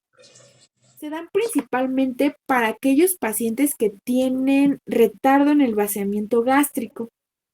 ¿Cuáles son esos casos? Diabéticos que suelen tener gastroparesia, es decir, se tarda mucho en la parte del estómago de vaciarse, de pasar su contenido hacia el intestino, provocando molestias en los pacientes. Se suelen sentir llenos más rápido, pueden tener dolor por la distensión de las paredes musculares del estómago, pueden tener náuseas, pueden tener vómitos, sienten que se les regresan los alimentos. Y en esos casos lo que se da pues son medicamentos para mejorar el vaciamiento intestinal y que mejoren este tipo de síntomas. Los antiespasmódicos pues se dan en los pacientes que tienen pues dolor general en el abdomen, puede ser gracias a una gastroenteritis, a un síndrome de colon irritable, a un síndrome de intestino perezoso, es cuando se da como tal este tipo de medicamentos. ¿Cuáles van a ser los procinéticos? El procinético más utilizado va a ser la metoclopramida. Los fármacos que son como procinéticos lo que nos van a ayudar es que aumentan la motilidad gastrointestinal y es decir, aumentan el tránsito del bolo alimenticio en todo el tubo digestivo. Se cree que estos fármacos van a liberar neurotransmisores para excitar pues la parte neuromuscular sin interferir en el patrón fisiológico y ritmo normales de la motilidad. Es decir, van a simular efectos de neuronas que se utilizan a nivel gastrointestinal. El uso o el receptor más utilizado va a ser el receptor de la dopamina. Esto, ¿por qué? Porque muchos de los receptores que se encuentran a nivel gastrointestinal son de dopamina. Al activarse hay disminución, por ejemplo, de la peristalsis, hay inhibición de la motilidad. Entonces, al bloquearlo, aumentamos como este movimiento, aumentando así el tránsito intestinal. ¿Qué es lo que pasa cuando antagonizamos los receptores de dopamina de manera general? Vamos a aumentar el movimiento intestinal, vamos a aliviar las náuseas y el vómito por antagonismo de los receptores de dopamina en la zona de los quimiorreceptores que se encuentran en el tallo encefálico, y pues va a aumentar el vaciamiento gástrico en el caso del estómago y el aumento de la motilidad en las demás zonas del intestino. La metoclopramida va a tener una acción no solamente en los receptores de dopamina, sino que también en receptores 5HT4 y 5HT3. Estos receptores son muy complejos porque se encuentran en lo que es la parte del nervio vago. Esto va a activar o va a sensibilizar receptores muscarínicos que lo que van a provocar es que aumente el tránsito intestinal. Estos efectos, sobre todo la metoclopramida, se limitan sobre todo en el tubo digestivo alto, donde lo que va a provocar es aumento del esfínter esofágico inferior, estimulan las contracciones del antro gástrico y del intestino delgado para así que haya un aumento del vaciamiento gástrico. Pero la metoclopramida no va a tener efectos en la motilidad del colon como tal. Entonces, los mecanismos de acción más importantes es agonismo del receptor 5HT que va a antagonizar al vago central a nivel de cerebro de 5HT3 y sensibilización de los receptores muscarínicos del músculo liso, aparte de los receptores de dopamina que ya habíamos visto. La metoclopramida se absorbe rápido cuando se ingesta vía oral. Se va a someter en el hígado a un proceso de sulfatación y conjugación con el ácido glucurónico que va a provocar que tenga una vida media de aproximadamente 4 a 6 horas. Pero su concentración máxima se alcanza después de 1 hora y su duración va a ser de 1 a 2 horas. Las dosis van a ir desde los 5 hasta los 10 miligramos vía oral, principalmente 15 a 30 minutos antes de la comida y antes de acostarse. ¿Cuáles son los efectos que tienen este medicamento? Es principalmente efectos extrapiramidales porque estos receptores HT5 son receptores de...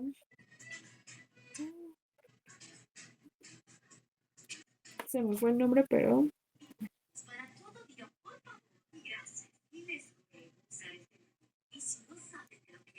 Ahorita le digo... De serotonina. Al aumentar o activar los receptores de serotonina, pueden provocar síntomas que son extrapiramidales. ¿Cuáles son los síntomas extrapiramidales? Van a ser temblor generalizado, pueden tener aumento de el movimiento y también de los reflejos. Pueden tener síntomas semejantes al parkinsonismo, igual por los receptores de serotonina, que es igual temblor, síndrome de la rueda dentada, puede haber marcha tambaleante. No son comunes, pero sí se pueden dar. ¿Qué es lo que pasa? ¿Por qué es de importancia conocer estos efectos que van a activar o son activados por la serotonina? Porque están contraindicados en pacientes pediátricos. Ellos tienen un aumento del riesgo de que presenten el síndrome extrapiramidal o síndromes parkinsonianos, porque la metoclopramida actúa más en los receptores de serotonina de los niños. Entonces, la metoclopramida en los niños está contraindicada. Sí se les puede dar en situaciones muy específicas, pero por ejemplo, para la diarrea no les podemos dar metoclopramida, tampoco a los adultos, porque si bien mejora las náuseas y los vómitos, aumenta el tránsito intestinal y les va a dar más diarrea. Entonces, pues la metoclopramida para náuseas y vómitos en los adultos por diarrea no se les puede dar. Y en los niños, pues no se recomienda por el aumento de riesgo de los síntomas extrapiramidales. También puede haber distonías, puede haber aparición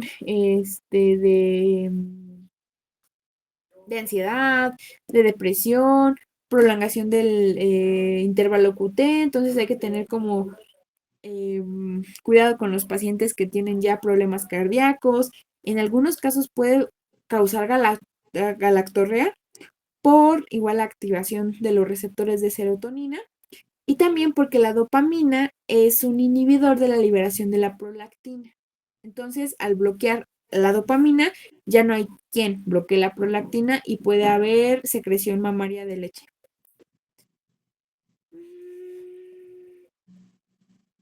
Entonces, la metoclopramida nos va a servir para aumentar el vaciamiento gástrico,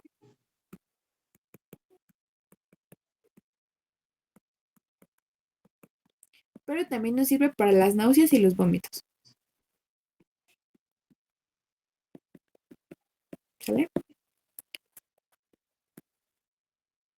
Después tenemos la domperidona. Este es parecido es de la misma familia de la metoclopramida, pero a diferencia de la metoclopramida, la domperidona va a antagonizar sobre todo el receptor D2, sin tener efecto en los receptores serotoninérgicos.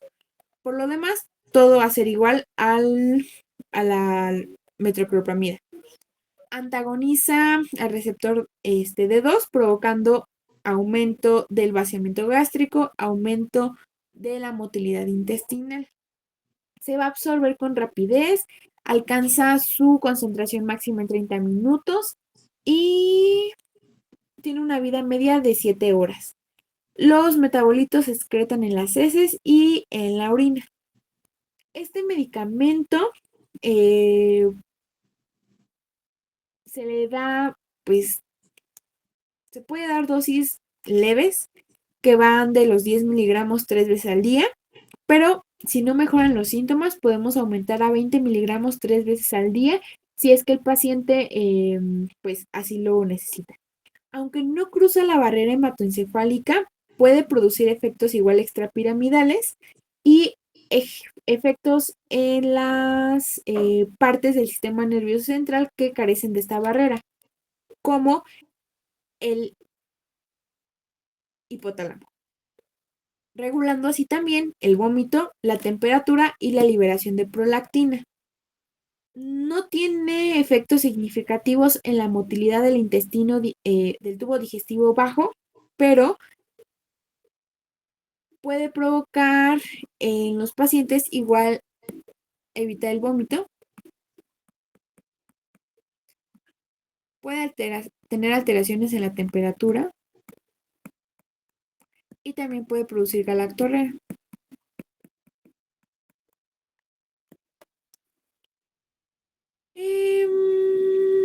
En niños no se recomienda su uso y existe mayor riesgo de provocar arritmias ventriculares cuando se da dosis más de 30 miligramos al día y los pacientes tienen edad avanzada, es decir, que tengan mayor de 60 años. Puede provocar también ginecomastia, amenorrea o impotencia por el mismo mecanismo de que aumenta las secreciones de prolactina.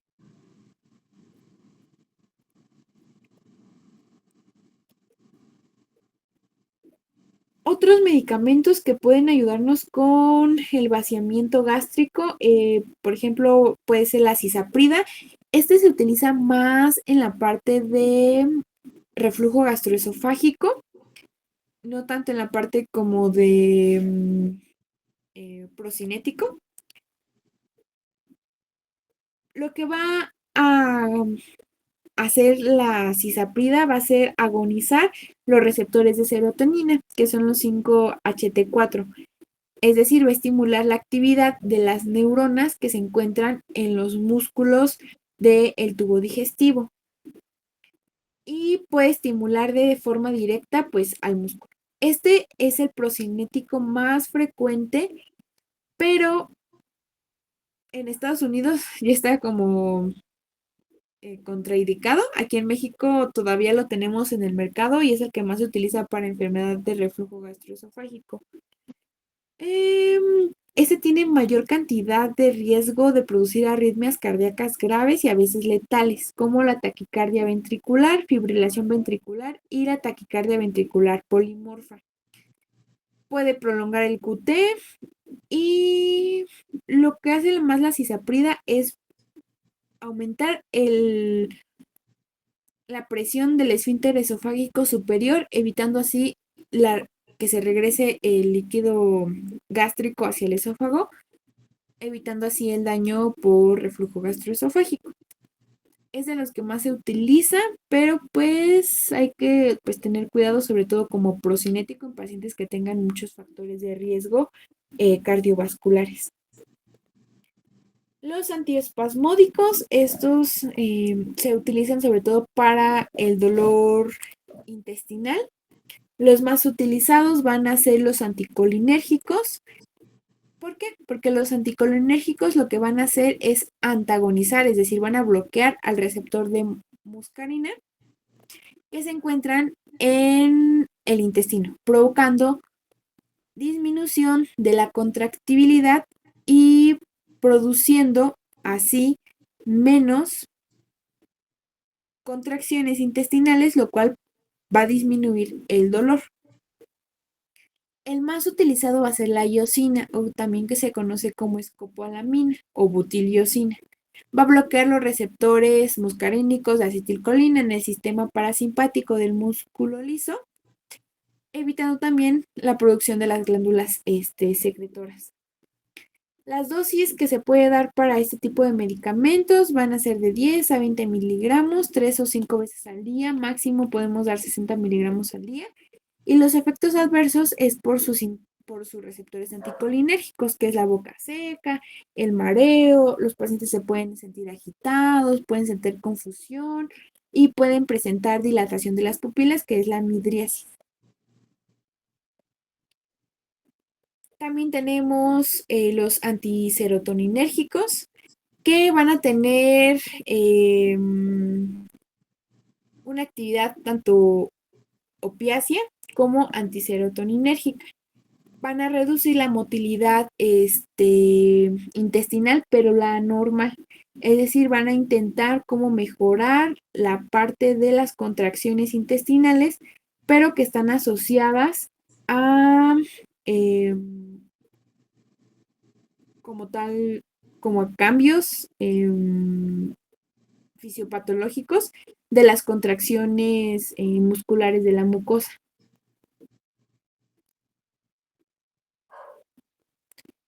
Y los antiserotoninérgicos pueden tener como efectos adversos cambio de humor, mareo, fatiga, sensación de calor, constipación, diarrea,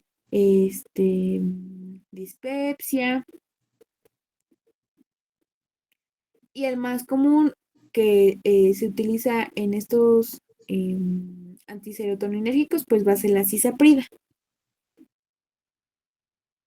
Ahora vamos a ir directamente con la parte de las náuseas. Las náuseas y los vómitos es una entidad que es muy compleja, porque ¿cómo podemos definir una náusea? La definición es muy variable, pero generalmente se considera como la sensación desagradable de estar a punto de vomitar. Antes de iniciar la náusea, el paciente puede presentar diaforesis, aumento de la frecuencia respiratoria y cardíaca, hay desconexión del entorno y las náuseas suelen estar asociadas con el vómito, pero no necesariamente las náuseas van a provocar el vómito o puede haber vómito solamente con náuseas, sino que el paciente puede vomitar de la nada sin necesidad de presentar la sensación de las náuseas. Y suelen estar más asociadas a dispepsia, gastroenteritis o a factores internos del paciente, por ejemplo, como bulimia. Las náuseas pueden ocurrir con menos frecuencia en pacientes que tienen infecciones, bueno, diarrea crónica, es poco común. Lo más común es que sean en los casos de una diarrea aguda. Las náuseas suelen ser molestas, incapacitantes. Generalmente una definición exacta para las náuseas y para el vómito, bueno, para las náuseas específicamente no hay. Para el vómito, pues es prácticamente la salida del líquido gastroalimentario a través de la vía oral. ¿Cómo vamos a iniciar o hacer el abordaje de las náuseas? Va a depender de qué es lo que está provocando las náuseas en el paciente. Puede ser una alteración del ritmo gástrico, puede ser que el paciente a lo mejor comió mucho y tiene como sensación de plenitud estomacal. O bien el paciente simplemente puede oler, no sé, algo y le produzca náuseas. Dependiendo de lo que tenga el paciente es como vamos a hacer el abordaje. El vómito, vamos a abordarlo dependiendo de qué es lo que está pasando el paciente. Sobre todo, por ejemplo, los padecimientos agudos, náuseas y vómito agudos, suelen ser atendidos en emergencias porque pues es muy raro que el paciente dice, de la nada empecé a vomitar, empecé a sentir muchas náuseas, pues van a urgencias. O pueden ir a la consulta general, pero los síntomas crónicos generalmente son más evaluados en los consultorios pues, de farmacia. Y aquí es cuando debemos de excluir cuáles son los tratamientos, o más bien los trastornos mortales que estén provocando náuseas y vómito. Por ejemplo, que esté obstruido intestinal en el intestino, pues puede provocar náuseas y vómito. Que tenga una isquemia mesentérica, también puede provocar náuseas y vómito o una pancreatitis. Entonces, hay que descartar los padecimientos mortales. En cuanto a los que sí podemos ver como de manera ambulatoria, son generalmente los que presentan, por ejemplo, eh, gastroenteritis, que pueden tener, que pudo haber consumido algún tipo de alimento, de medicamento, que es lo que haya provocado como tal la náusea o el vómito. Y una vez que hayamos como dirigido nuestro diagnóstico a la causa, que es lo que está provocando las náuseas o el vómito, tenemos que primero corregir las consecuencias que están provocando las náuseas y los vómitos. Por ejemplo, que esté teniendo pérdida de líquidos porque está vomitando a cada rato, pues hay que reponer los líquidos y los electrolitos.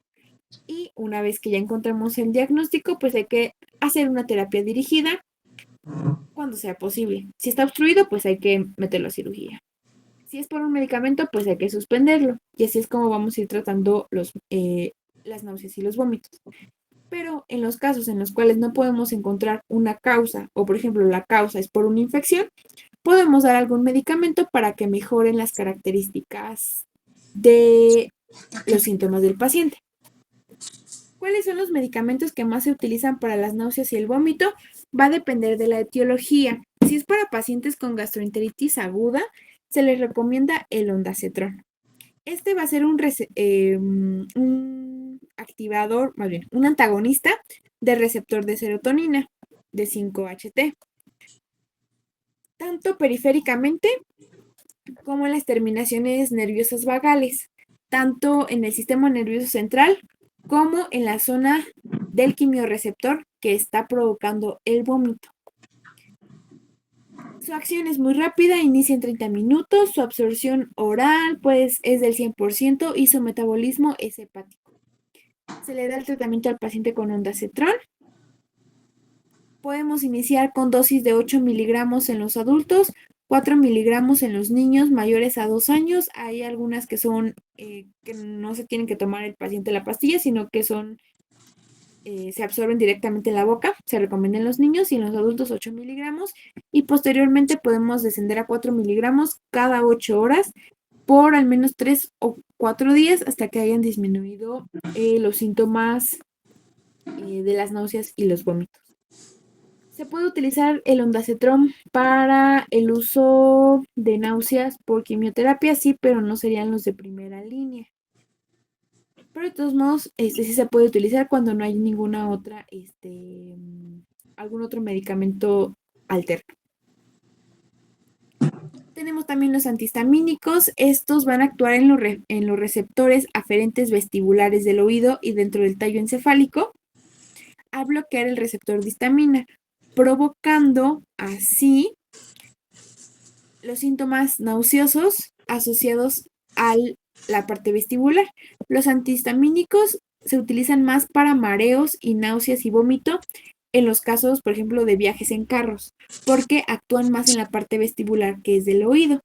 Los más comunes, la ciclicina, meclicina, pero en México se utiliza más la difenhidramina.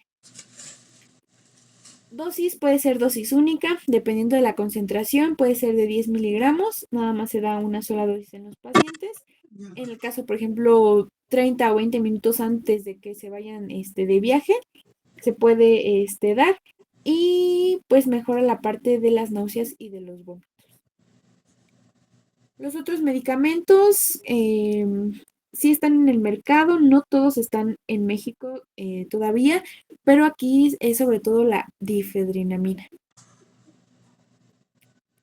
Su dosis podemos empezar de 10 miligramos, 25 miligramos cada 4 a 6 horas, máximo 100 miligramos al día. ¿Qué nos puede dar en los pacientes? Hipotensión, palpitaciones, puede dar taquicardia, extrasístoles, hay que tener cuidado con eso cuando los pacientes tienen un antecedente cardíaco, anorexia, constipación y sueño. Sobre todo por ser con el uso de la difenhidramina. Tenemos otros antagonistas para el vómito, sobre todo para el vómito asociado a quimioterapias, porque su vómito y sus náuseas son más asociados a los medicamentos irritantes que les están poniendo. Entonces, cuando se utilizan quimioterapia, sobre todo hematógena, se recomienda el uso de aprepitiant, que es vía oral, o fosaprepitiant, que es intravenoso. Lo que van a hacer es que van a ser antagonistas del receptor de neurocinina que se encuentra en el sistema nervioso central, evitando por completo el bloqueo de la sensación de náusea y de vómito. Se tienen que dar en los pacientes 30 minutos antes de su quimioterapia, acompañado de algún otro antinauseoso, que es más comúnmente la dexametasona, para mejorar los síntomas. Hay algunas náuseas que son tardías en el uso de los quimioterapéuticos. En esos casos, pues se tiene que dar dosis días posteriores al uso de la quimioterapia para evitar las náuseas y el vómito. Se una proteínas hasta el 75% y se metaboliza en el hígado. Entonces hay que tener cuidado con los fármacos que igual se metabolizan ahí. Y su efecto más común es prolongación del QT. Y los glucocorticoides también nos pueden ayudar con la parte de las náuseas. Principalmente se utiliza la dexametasona en combinación con algún otro antinauseoso, como ya te había comentado el fosaprepitian. Es usado en náuseas y vómitos para pacientes con quimioterapia. Pueden ir dosis de 4 miligramos hasta 10 miligramos 30 o 40 minutos antes del uso de la quimioterapia. ¿Cómo funciona la dexametasona? Funciona a nivel del sistema nervioso central, provocando que no se inflame una zona en específico con el uso de los quimioterapéuticos en los pacientes, porque son muy irritantes, sobre todo para zonas donde no se encuentra pues la barrera hematoencefálica, como es el hipotálamo, provocando así cambios en las náuseas y en los vómitos. Y si se combina con algunos otros fármacos específicos para eso, como los anteriores, mejoran mucho la parte de las náuseas y los vómitos en los pacientes. Y pues los otros fármacos que también podían provocar, evitarnos náuseas y vómito, pues era la metoclopramida y la domperidona. ¿Alguna duda o pregunta con estos temas? De momento todo bien, gracias.